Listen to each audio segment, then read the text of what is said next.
Hello दोस्तों, आशा है कि आप लोग अच्छे होंगे, स्वस्थ होंगे, मस्त होंगे। गाइस, आज हम आप लोग को कुछ दिखाते हैं। देखो हमारे घर पे क्या चीज़ आया है, कितना सारा चीज़ है। आप लोग देखिए, हम सोचे कि आप लोग से शेयर करें। और देखो कितना सारा है ये। और सामने में खेत में होता है दोस्तों, ये मिट्टी में रहता है, इसको कोई पाता नहीं है। ये मिट्टी में होता है।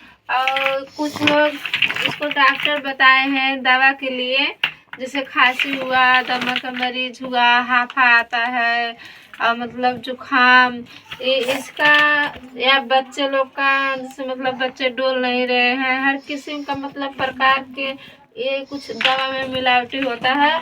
इसको बोलते हैं घोंघा। घोंघा। आप लोग देखिए, आप कमेंट बॉक्स में लिखिए कि किसके किसके यहाँ घोंघा होता है और कौन कौन खाता है।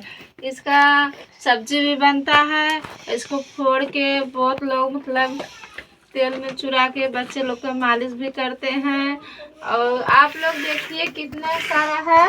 आप कमेंट बॉक्स में लिख के बताइए कहाँ कहाँ पर होता है और कौन कौन यूज किया है। हम आप लोग के बीच में ये वीडियो भेज रहे हैं, आप लोग जरूर देखिए।